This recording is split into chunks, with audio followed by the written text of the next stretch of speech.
mystical in lots of ways. Fantastic, powerful person, lived till her 80s, if I remember correctly. 81, aged 81. So she's interesting. And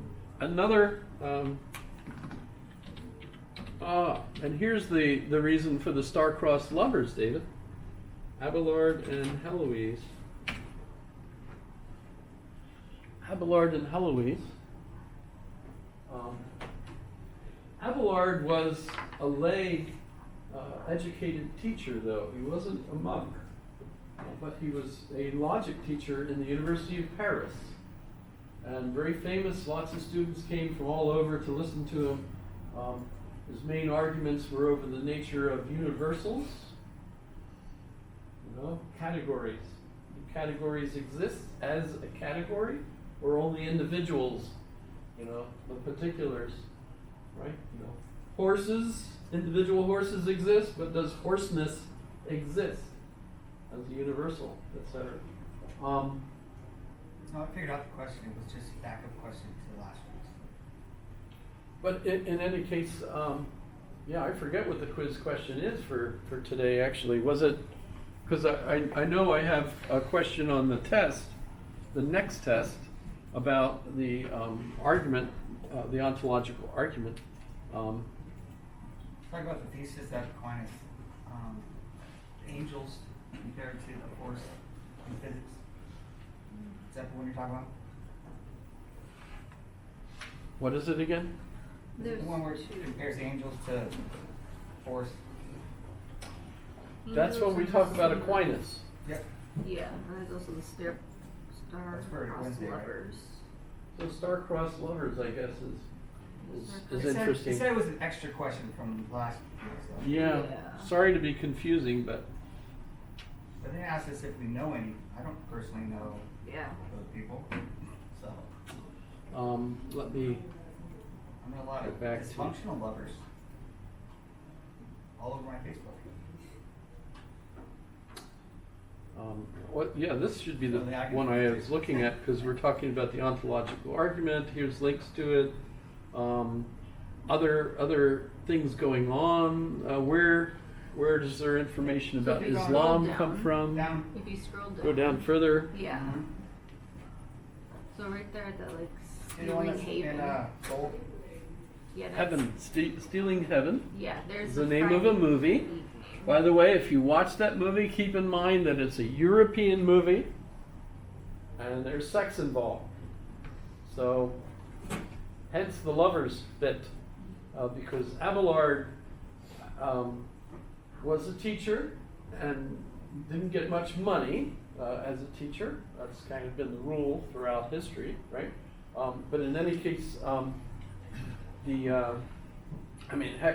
only reason I can afford to teach actually is because I've got my military retirement, and actually I've also now got my Social Security, so we're kind of smooth sailing as long as inflation doesn't crush us.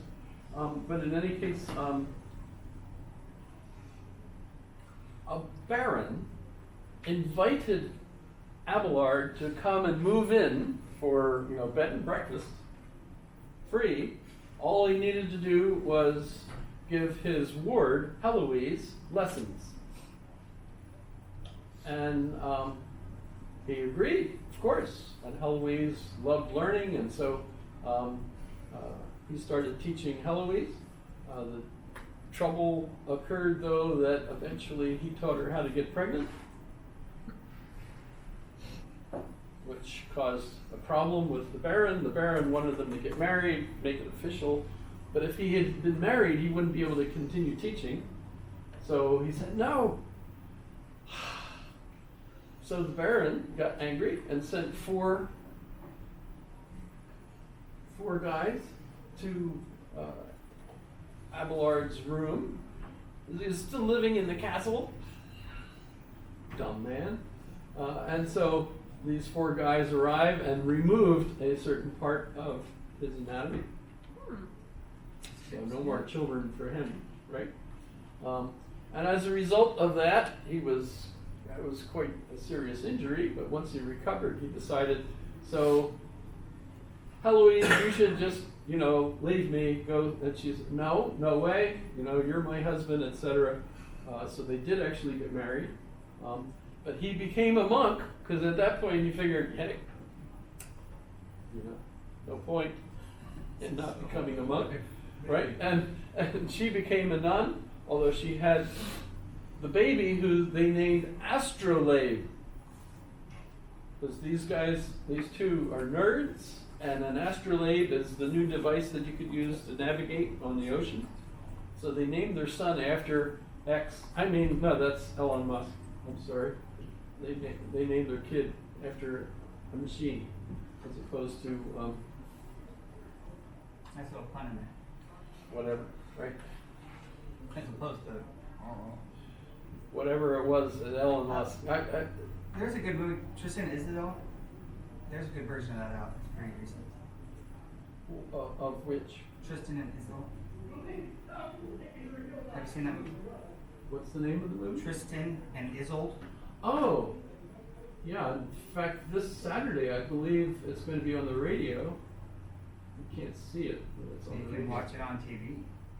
Yeah, you can watch it on YouTube. It's from like I've the seen early Tristan and Isolde. 2020s or the early Wagner 2000s. is. I'm really into Wagner, of course, but not a Nazi. So, Mhm. but yeah, it's quite an impressive opera. When you scroll down, you see the other two quiz questions. There's okay. Yeah. So what are the but The the confusion comes in.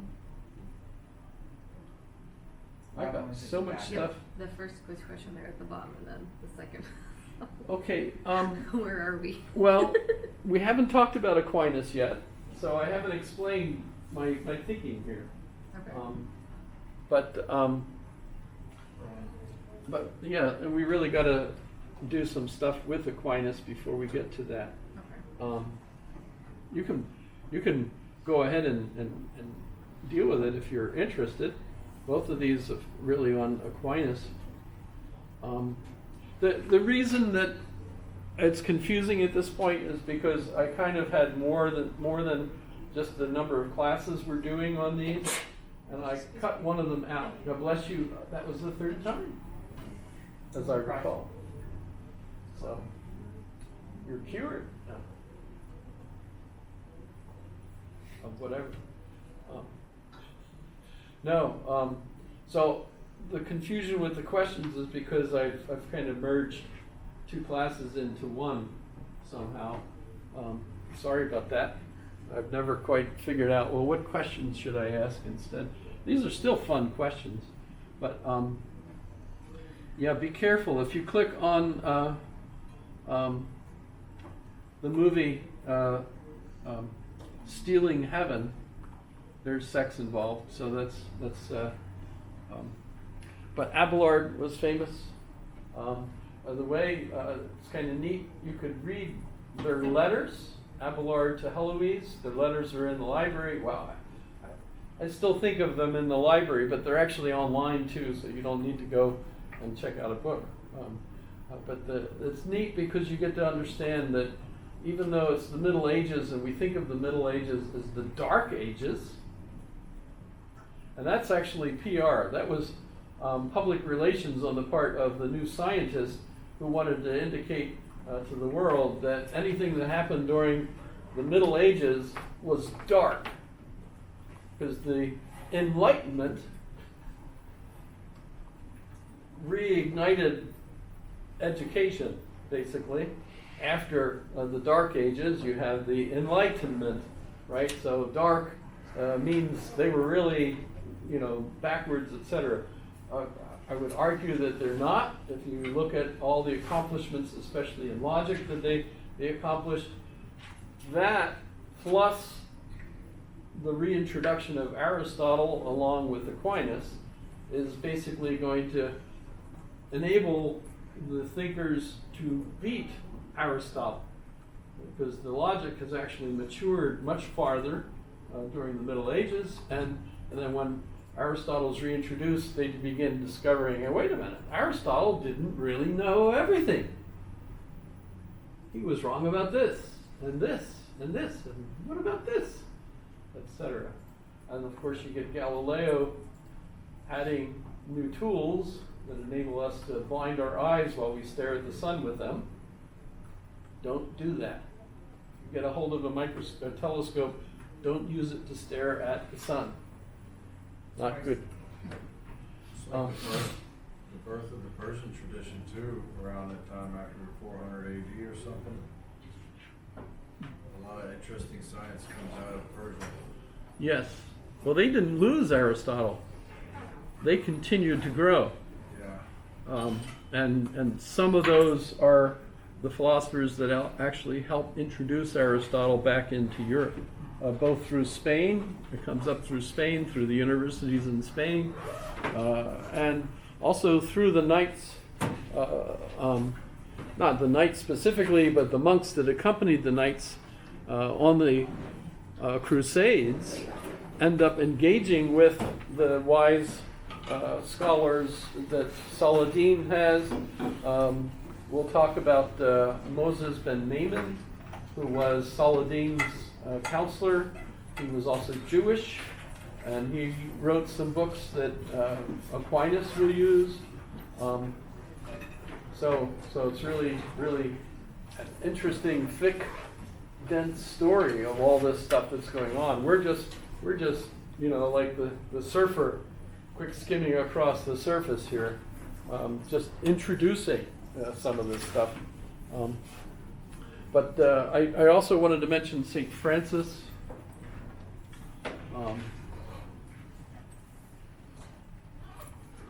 Actually, let me do this cathedral.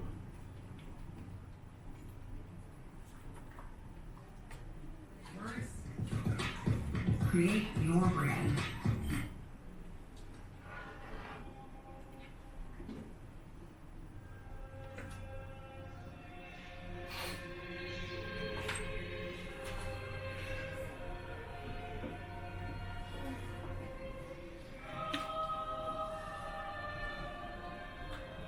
There's nothing as lovely as the sight of a Gothic cathedral facade. So we go, oh, that's nice. And then we wander into the cathedral. But are we missing something? The Gothic facade had a set of very specific meanings to the medieval viewer, particularly if you were an educated man. Women tended not to be educated, particularly not in theology, which you'd have to understand to make sense of some of the imagery here.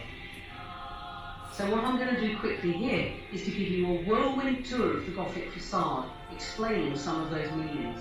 And I'm going to focus on the French Gothic. The same rules are true for Gothic styles in other countries, but there are local differences. For instance, in England, the facades are longer, wider, flatter, and were completely covered with sculpture, like this one at Salisbury, while in France, the sculpture was usually restricted just to the porches. Well, first of all, let's look at the architectural structure, because that has some meaning in itself. Here's Notre Dame de Paris, the quintessential Gothic facade, twin towers and a rose window. If you look at Amiens, Laon, Reims, you'll get an impression that the French cathedral doesn't change much. Fast forward to the Renaissance, and Orléans has two little wedding cake spirals, but otherwise it's still recognisably the Gothic west front. Then, if we look at Amiens from the side, we can see these huge porches. They're another standard feature of the French Gothic. There are 3 doors, going into the nave in the centre and the aisles at each side. Okay, at Bourges there are 5 doors because the cathedral's got 5 aisles, but that's an exception. And each door has a huge gable on top of it. And again, if you look at other cathedrals, Paris, Reims, Laon, you'll see a similar layout. And the doors are where the sculpture really goes to town. This is where the theology comes in. Now, the Gothic cathedral is a work of art that's really trying to be an encyclopedia. It's trying to include everything inside it. And Gothic art loves lists. So we get complete sets, like trading cards, top trumps. We get the virtues and vices, showing you how to behave properly. We get the labours of the months, showing the seasons of the agricultural year. We get sets of the 12 Apostles and the Old Testament prophets.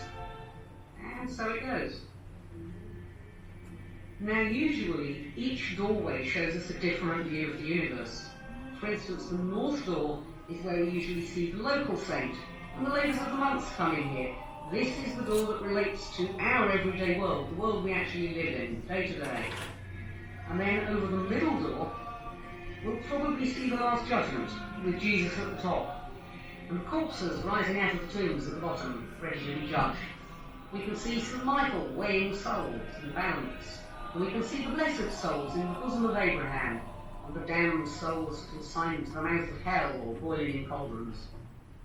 And if you look up into the arch above the door, you can see the orders of angels, saints, and sometimes you can see the elders of the apocalypse, 24 men, usually old men, usually bearded, and always playing musical instruments. They're part of the apocalypse, the story of the last days, and for some reason they're always shown here, while we hardly ever see the riders of the apocalypse on their 4 horses. Then the south door will often be dedicated to the Virgin Mary, so here we'll see stories of her life, or perhaps... Interesting. You could watch, the link is on my notes there.